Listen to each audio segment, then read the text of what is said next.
அன்பிற்கினியவர்களே, இன்றைக்கு மறுபடியும் உண்மையான ஆன்மீகத்தை பற்றி அறிவதற்கு என்னுடைய அனுபவத்தின் அடிப்படையில் சில கருத்துக்களை உணர்வுபூர்வமாகவும் செயல்முறைப்படுத்திய பிறகு பெற்ற அனுபவங்கள் பூர்வமாகவும் உங்களிடம் பேசிக்கொண்டே இருந்தேன்.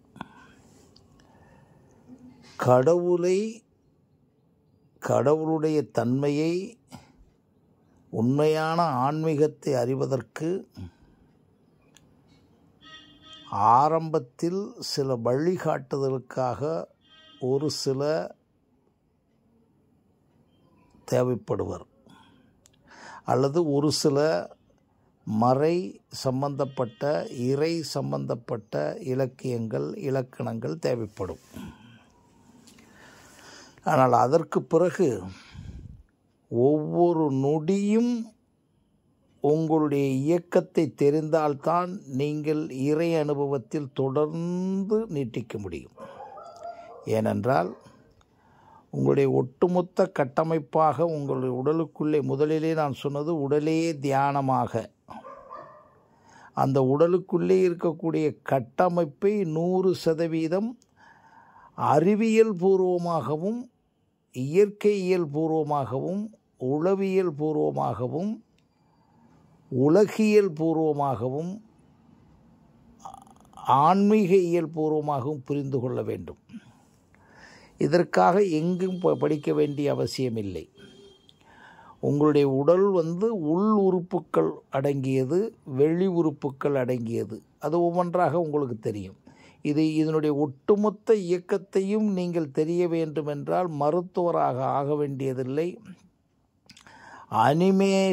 அனிமேட்டட் வீடியோஸ் ஆஃப் ஹார்ட்னு போட்டிங்கன்னா, அனிமேஷன் வீடியோஸ் ஆஃப் கிட்னின்னு போட்டிங்கன்னா ஒவ்வொரு அணுவாக தெரிந்து விடலாம்.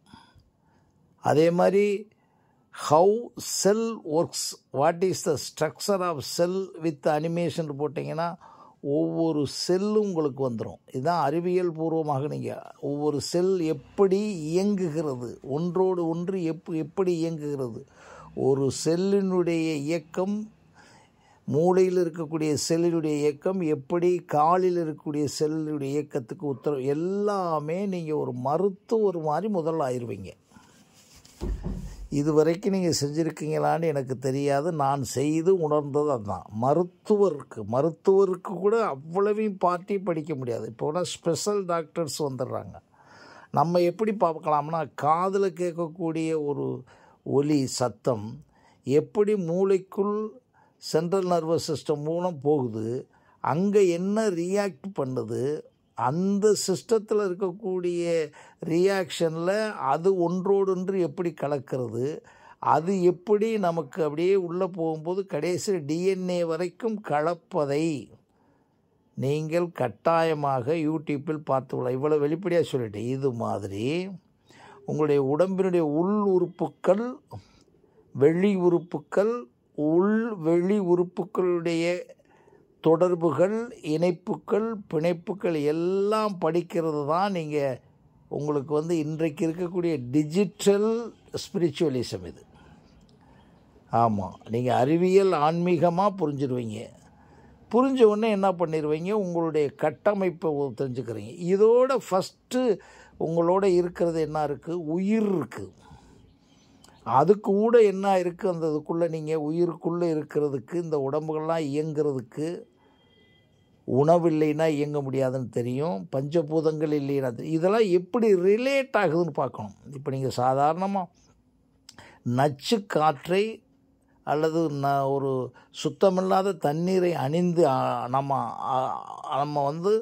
பருகின உடனே என்ன நடக்குதுன்னு இன்றைக்கு எல்லாம் வந்துருச்சு.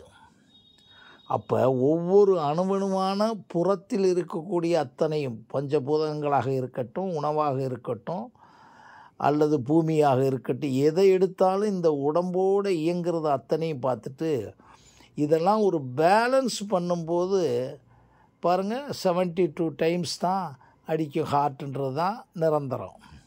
பிளட் ப்ரெஷர் அந்த 110க்குள்ளே இருந்தால் தான், சுகர் இப்படி இருந்தால் தான் எல்லாமே எவ்ரிதிங். அதே மாதிரி நம்ம உடம்புல இருக்க ஹார்ட், இது வெப்பம் எல்லாமே வந்து உங்களுக்கு தெரியும். அதனால தான் திருப்பி திருப்பி சொல்லலை. எல்லாமே நீங்கள் யூடியூப்பில் பார்த்துடலாம். உடம்புல காய்ச்சல் வருது, ஃபீவர் வருதுன்னு சொன்னால் அந்த வெப்பநிலை கூடுனா தான், ப்ரெஷர் வெப்பநிலை கூடுனா தான், சுகருக்கு வெப்பநிலை அதுக்குரிய சுகரை கூட்டினா தான். அப்போ இது பூரா உங்களுக்கு தெரிஞ்ச விஷயம் தானே. இதை பூரா உங்களுக்குள்ளே இருக்குதுன்னு எப்போ படிச்சுட்டு, அப்போ அது பேலன்ஸாக இருக்கிற நேரத்தில் உயிர் எப்படி அமைதியாக இருக்குன்னு பார்க்கணும். இந்த உடம்பில் இருக்கக்கூடிய ஒவ்வொரு உறுப்பும் அப்படி சின்ன டிஸ்லோகேட்டானே உயிரினுடைய சிதைவை நீங்கள் கண்டுபிடிச்சிருவீங்க. உயிர் எப்படி சிதைகிறதுன்றது அதுதான் காரணம். மற்ற எல்லாமே வரும். இப்படி பார்க்கும்போது இப்போ உங்களுடைய உடம்பினுடைய மொத்த கட்டமைப்பில் உள்ளுறுப்புகள், வெளியுறுப்புகள், அதற்கு பிறகு பஞ்சபூதங்கள், அதற்கு பிறகு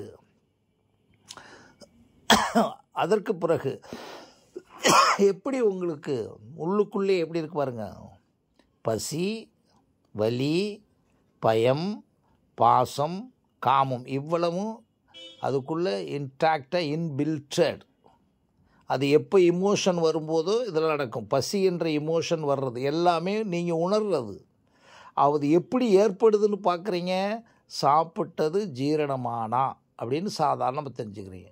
அப்போ ஜீரணமான பிறகு பசி எப்படி, இதெல்லாம் இப்படி ஒவ்வொன்றாக நீங்கள் படித்து தொடங்கிட்டீங்கனாலே அதுக்கு பிறகு உங்களுக்கு பாருங்கள், எண்ணம் எப்படி தோன்றியது, அறிவு எப்படி தோன்றியது, நுண்ணறிவு எப்படி தோன்றியது, பகுத்தறிவு எப்படி தோன்றியது, மனச்சாட்சி எப்படி தோன்றியது, மரபணு திறன்கள் எப்படி தோன்றியதுன்னு ஃபுல்லாக கண்டுபிடிச்சிருவீங்க. இதில் என்ன முக்கியமான விஷயம் தெரியுமா, எல்லா விதமான சாஸ்திரங்களையும் நீங்கள் படிக்க, அதெல்லாம் வந்து லிமிட்டட். அவர் அருணகிரி சொல்லியிருந்தாலும் சரி, அருணகிரிநாதர் சொல்லியிருந்தாலும் சரி, அத்வைதத்தில் சொல்லக்கூடிய அத்வைதம் நீங்கள் முழுசாக அறிந்திருந்தாலும் சரி, அத்தனை சாஸ்திரங்களையும் படித்தாலும் சரி, எல்லாமே அவர்களுடைய தனிப்பட்ட ஒரு மனிதனுடைய அனுபவம். இப்போ திருவள்ளுவர் வந்து வாய்மையை பற்றி சொன்னால் அவருடைய அனுபவம். நம்மளுடைய உண்மையான ஆன்மீகம் என்ன, நீங்கள் அனுபவப்படுங்க. அதில் முக்கியமான டிஃப்ரென்ஸ் நிறைய பேருக்கு புரியாமல் இருக்கு. இது ஏதோ வந்து ஒரு சாலிடாக ஒரு லிமிட்டட் ப்ராசஸ் இல்லை. இந்த வினாடியில் உங்கள்கிட்ட நான் பேசிக்கிட்டு இருக்கிறதுக்கு இன்னொரு 10 நிமிஷம் கழித்து நான் உள்வாங்கிறதுக்கு தக்கபடி எனக்கு ஒரு மாற்றம் உள்ள என்னுடைய மூளையில், அறிவில், நுண்ணறிவில், பகுத்தறிவில் மாற்றம் இருக்கும். அதில் தான் நம்ம நேற்று வரை எனக்கு தெரியாமல் இருந்தது, இன்று தெளிந்தேன்னு சொல்கிறாங்க. எப்படி வச்சாலும் வச்சுங்க, தெளிகிறது, அப்புறம் மறுபடியும் டவுட் வர்றது எல்லாமே நடந்துக்கிட்டே இருக்கலைங்களா. அதனால தான் சொல்கிறேன், நீங்கள் வந்து உங்களுடைய ஒவ்வொரு நேற்று பசியை தீர்த்திருப்பீங்க. இன்றைக்கு பசி என்ன பண்ணுது, இன்றைக்கு பசி பண்ணி அது உணவு அருந்தின பிறகு எப்படி உடம்புக்குள்ளே எனர்ஜி வந்தது, அந்த எனர்ஜி எப்படி உணவிலிருந்து பிரிக்கப்பட்டது, அந்த பிரித்ததை இப்படி ஒவ்வொன்றா நீங்கள் உணர்றதுக்கு யாரும் தேவையில்லை. இதை அறியாமல் இருப்பதனால்தான் நீங்கள் உண்மையான கடவுளை எல்லாராலும் நாம் அறிய முடியலைன்னு துடிக்கிறோம். நான் பார்த்து, நான் உணர்ந்து, நான் என்று யூஸ் பண்ணுறது, இந்த மனிதனுக்கு வேர்டு யூஸ் பண்ணணும்ல, அந்த நான் என்பதை ஒரு மனித வார்த்தைக்காக யூஸ் பண்ணுறோம். அதை உணர்வுதான். அப்போ எல்லாமே ஒன்றுமில்லைன்னா நாம் நினைக்கிறோம்ல, நாம் ஏதாவது செய்தோம், ஏதாவது நடத்தினோம், ஒன்றுமே இல்லை. இதுக்கு முக்கியம் பாருங்க, எண்ணம், அறிவு, நுண்ணறிவு, பகுத்தறிவு, மனச்சாட்சி, மரபணு திறன் பாருங்க. இதுக்குள்ளே வந்திருக்கு பாருங்கள் நெகட்டிவ். சுயநலம், பேராசை, பொறாமை, மூடநம்பிக்கை, நம்பிக்கை, ஆணவம், அகந்தை, பொய்மை, மாயை, இதுவும் நுழைஞ்சிருச்சு பாருங்க. இவ்வளவும் கலந்த மனித உடல் இது. இப்போ நான் பேசுகிறேன்னா எனக்கு ஒரு மாயை இருக்கும். அது என்னைக்கு தெளிவாக இருக்கும்னு நினச்சிருப்போம். அப்புறம் அடுத்த நாள் இன்னொன்று மாயை உருவாக்கிறோம். இப்போ நமக்கு ஏஐ பற்றி தெரியாது, ஆர்டிஃபிஷியல் இன்டெலிஜென்ஸை பற்றி. இப்போ சொல்கிறவங்களுக்கெல்லாம் ஆர்டிஃபிஷியல் இன்டெலிஜென்ஸை நம்ம கேட்டுக்கிட்டு இருப்போம். திடீர்னு பார்த்தா இல்லை அப்படின்னு சொல்லி தெளிவாகும். அதனால தான் நம்முடைய ஞானிகள் சொல்வது நமக்கும் அந்த தருவாய் வரும். இறந்து கொண்டிருக்குவதும் அனுபவமாகும். அப்போ இதனால் என்ன? அப்போ ஒவ்வொரு நொடியும் நுண்ணுடியும் நாம் அறிந்து கொண்டே இருப்பது தான் உண்மையான ஆன்மீகம். அதை விட்டு விட்டு அலைவதோ போவதோ நமக்கு மேட்ரு இல்லை. அப்படி அறிய என்ன கிடைக்குதுன்னா, ஒவ்வொரு நொடியும் இந்த உலகத்தில் நாம் இருக்கக்கூடிய விஷயத்தையும், நம்முடைய உயிர் நீட்டிப்புக்குரிய ரகசியங்களும், வாழ்க்கையினுடைய எதற்கு பிறந்திருக்கிறோம் என்பதையும், ஒவ்வொரு ஜீவனை பற்றியும் பைபிளில் சொன்ன விஷயந்தான் இது. ஆனால் ஒவ்வொரு விஷயத்தையும் எப்படி அணுகிறது, உன்னைப்போல் பிறரை நேசி என்ற ஒரு விஷயம் எப்படி பெர்மனண்ட்டாக வருவது. நேற்று ஏதோ பிரசங்கம் பண்ணி கொடுத்துறதில்ல, இன்றைக்கி ஏதோ நீங்கள் பெரிய பெரிய சொற்பொழிவாயி நடத்துறதில்ல. அந்த ஒவ்வொன்றுக்குள்ளும் சாதாரணமாக சிந்திச்சு பாருங்கள். இந்த நாக்கு இல்லைன்னா பேச்சு வருமா? மாட்டுக்கு நாக்கு இருக்கே. அப்போ அந்த இடத்துல என்ன நடந்தது? அதுதான் சொல்லி நீங்கள் உங்களுடைய உடலை பூரா ரசிச்சுட்டு அப்புறம் நமக்கும் மூளை இருக்கிறது, மற்ற மிருகங்களுக்கும் மூளை இருக்கிறது, பேசவில்லையே, சிரிக்கவில்லையே, கவிதை எழுதவில்லையே, அவைகள் 64 கலைகளை கண்டுபிடிக்கவில்லையே, அவைகள் எப்படி நடந்தது என்பதை சிந்திக்கத்தான் ஒட்டுமொத்தத்தினுடைய ரகசியமான மூலத்தை கண்டுபிடிக்கிறது. இந்த மூலம் ஏதாவது ஒன்று இருக்குன்னு போய் மூலம். இவர்கள் சொல்லுவது போல, சிலர் சொல்லி வைப்பது போல அங்கே எந்த விதமான மாயையே இல்லை. கடவுளை உணர ரொம்ப ரொம்ப ரொம்ப எளிமையான விஷயம். யாருடைய துணையும் தேவையில்லை. நீங்களா படுத்துக்கிட்டு சிந்திங்க. உங்களுக்கு ரெஃபரன்ஸ் வேணும்னா மட்டும் படிச்சுக்குங்க. அத்வைதத்தில் இப்படி சொல்லியிருக்கு, நீங்கள் வேதத்தில் இப்படி சொல்லியிருக்கு, வேதாந்தம் இதெல்லாம் உங்களுக்கு அந்த ப்ரொமோஷன். இங்கே வேதாந்தமே வேதத்தினுடைய சுருக்கம்னு சொல்கிறாங்க. வேதம் வேறு வேதாந்தம் வேறுன்னு சொல்லி பிரிச்சுட்டு வேதத்தினுடைய சுருக்கம் இது. அப்புறம் குறிப்பிட்ட காலத்துக்கு பிறகு என்ன சொல்கிறாங்க? வேதம் வேதாந்தம் விட்டொழித்து அதை மறந்துடுன்றாங்க.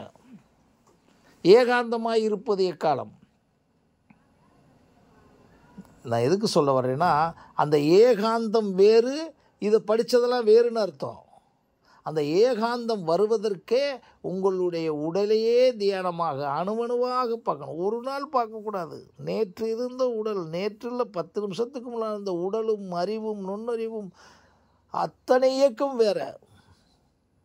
நேற்று இருந்த ஒரு 15 வயதில் இருந்த காமம் வேறு, 20 வயதில் இருந்த காமம் வேறு. அப்படி போங்க. அப்படி வருஷம் போக குறிப்பிட்ட காலத்துக்கு அது வேணான்றீங்க, அதுலேருந்து நான் விலகிட்டீங்கன்றீங்க. அந்த அந்த அந்த சுகமே வேணாம்லாம் இழங்குறீங்க. எப்படி? அப்போ அது என்ன முதல்ல இருந்தது? ஸோ இந்த ஆக்டிவேஷன், இந்த ப்ரொமோஷன், இந்த எவல்யூஷன், இந்த எலிவேஷன் எல்லாத்தையும் பார்க்கணும். நீங்கள் உங்களுக்கு ஒரு சுயம் என்று ஒன்று இருக்கிறது. இதுக்கு கூட இருக்குது. இதுக்கெல்லாம் ஆற்றல்னு சொல்கிறோம்ல, மரபணுத்திறன். அந்த மரபணுத்திறனில் இன்றைக்கி 25,000க்கு மேலே ஜீன்ஸ் வந்திருக்குன்னு சொல்லி அறிவியல் பூர்வமாக, 25,000னா அதனுடைய மல்டிப்ளிகேஷன். இசை என்றால் இத்தனை, எழுத்தென்றால் இத்தனை, கட்டிடம் என்றால் இதனை, நடனம் என்றால் இப்படி போய்கிட்டே இருக்குது. ஸ்போர்ட்ஸ்னால் ஒன்று தானா? அப்போ இவ்வளவும் திறன்கள் உள்ளே விளையாண்டுக்கிட்டே இருக்குது. அது மரபணு ரீதியாக வருது. இவ்வளவு நடந்துக்கிட்டு இருக்குது. இப்படியெல்லாம் இதை படிக்கிறதுக்கு என்னையை பொறுத்தளவு சொல்கிறேன், 5000 வருஷம் உண்மையிலே படிக்கணும்னா வேணும். நம்மள்ட்ட இருக்கதே 100க்கு கீழே தான் வயதே, 70 80 அப்படித்தான் கணக்கு இருக்குது. இதுக்குள்ளே ஒன்றையுமே படிக்காமல் யாரையோ சொன்னதை நம்பி அதில் ஒரு பெரிய ரகசியம் என்னன்னா, இதை சொல்கிறதுக்கு ஒன்றும், அதில் மாயையில் விழுகிறதுக்கு ஒன்றும். ஏன்னா நாம் இதை அறிகிறதில்ல. ஏன்னா இதை பூரா அறிகிறோம்னு சொல்லிக்கிட்டு இருக்கோம் இல்லைங்களா?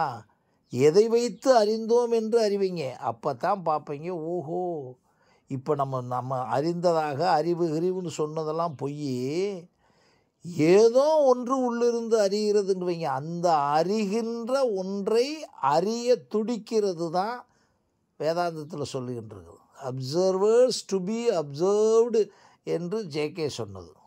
அப்போ அந்த அறிகின்ற ஒன்றை அறிந்து விட்டால் அதன் மூலமே அறிந்து விடுவதைத்தான் எதை அறிந்தால் எல்லாவற்றையும் அறிய முடியுமோ அதை நம்ம அடிஷனலாக சேர்த்துக்கிட்டோம். எதை உணர்ந்தால் எல்லாவற்றையும் உணர முடியுமோ அவ்வளோதான். அப்போ ஒன்று இப்போ நம்ம உங்களுக்கு பார்க்குறோம், அதுக்கு தான் ஈஸியாக கேன் உபனிஷத் சொல்லுவோம். கண் பார்க்கறது இல்லை, கண் எதால் பார்க்கப்படுது. இப்போ ரெஃபரன்ஸ் கொஞ்சம் நான் சேர்த்தாகணும். கண்ணை எடுத்து வச்சா வெளியே பார்க்காது என்பது எல்லோருக்கும் தெரியும். கனவு என்று ஒன்று இருக்கிறது எல்லோருக்கும் தெரியும். கனவை காண்கின்றது எது என்று நீங்கள் சிந்திச்சிங்களா? கண்ணை முடிக்கிடுறீங்க, தூங்கிடுறீங்க, ஆனால் கனவு காண்றீங்க. அந்த கனவை காண்கின்ற ஒன்று, இதெல்லாம் நான் சொல்கிறது பூரா பியூர்லி ப்ராக்டிக்கல். இதுக்கு ஒன்றும் பெரிய தத்துவம். ஆமாம், கனவு பார்த்தீங்களா? இப்போ சொல்லுங்கள், உங்களுடைய கனவை பார்த்தது எது? அதுதான் இது எக்ஸ்ட்ரீம். உங்களை எல்லாவற்றையும் அறியக்கூடிய அறிவும் அந்த அறிவையே அறியக்கூடிய ஒன்றும் உள்ளே இருக்கிறது, அதுதான் ஆத்மா அப்படி சொல்கிறாங்க. கரெக்ட் தான். பெயர் வைத்திருக்காங்கல்ல, பெயர் இல்லாத ஒன்று அது முதல்ல. இப்போ எழுத்து வரும்போது முதல்ல இருந்த தமிழ் எழுத்துக்களுடைய அந்த வரிசைப்படி நம்ம படிக்க முடியாது தான் இவ்வளவு மாற்றங்கள். அதனால தான் ஒவ்வொன்றிலையும் எவல்யூஷன் இருக்கிறது, பரிணாமம் இருக்குது, எலிவேஷன் இருக்கிறது, தன்முனைப்பு இருக்கிறது, என்லார்ஜ்மெண்ட் இருக்கிறது, அதனுடைய விரிவாக்கம் இருக்கிறது, என்ரிச்மெண்ட் இருக்குது, அதனுடைய முழுமையும் அடையக்கூடிய ஒன்று இருக்குது, கடைசியில் என்லைட்டன்மெண்ட் இருக்குது. இப்போ நீங்கள் உடம்புக்குள்ளே இப்போ நினச்சி பாருங்கள், இதனுடைய ஒட்டு மொத்தத்தையும் திங்க கடைசியில் ஒரு என்லைட்டன்மெண்ட், இதுதான் உடலா என்று எப்பொழுது உங்களுக்கு வருகிறதோ, இதுதான் உடலின் இயக்கமா என்று எப்பொழுது வருகிறதோ, இதுதான் உடலுக்குள்ளே இருக்கக்கூடிய 5 மண்டலங்களுக்கும் மற்ற உடலில் இருக்க ஒவ்வொரு உறுப்புகளுக்கும் எது இது கனெக்ஷன் என்று எப்பொழுது வருகிறதோ, இதுதான் ஐம்பொறிகளோடு கனெக்ஷன் என்று வருகிறதோ, எல்லாத்தையும் நீங்கள் மருத்துவர்லாம் இதை உணர முடியாது. ஒரு குறிப்பிட்ட தூரத்துக்கு பிறகு மருத்துவர்கள் தெரிஞ்சுக்கிட்டு அதை நீங்கள் மெடிக்கல் லைனுக்கு கொண்டு போய் மனிதர்களுக்கு ஏற்பட்ட விஷயம் அதில் எங்களை டிஸ்லோகேட் ஆகுது, அது வியாதி ஆகுது, அந்த வியாதிக்கு ஒரு டெம்பரவரி ரிலீஃப் தான் மருத்துவம் பூரா. கண் பார்வை இல்லைன்னா ரைட்டு, அதுக்கு இந்த மாதிரி பார்வைக்கு இந்த மாதிரி ஒன்று செய்யலாம், பார்வை குறைந்தால் இது செய்யலாம். இதை தவிர மருத்துவர்கள் உள்ளே இங்கே அப்படி இருந்தால் எல்லா மருத்துவரும் ஞானி இந்த நிலைமைக்கு போயிருக்கணும். குறை சொல்லவில்லை, நமக்குத்தான் அந்த வாய்ப்பு. அதனால தான் இந்த அறிவியல் ஆன்மீகத்தில் நான் சொல்லிக்கிட்டு இருக்க விஷயம், அறிவியல் ஆன்மீகம்ன்ற இதுதான்.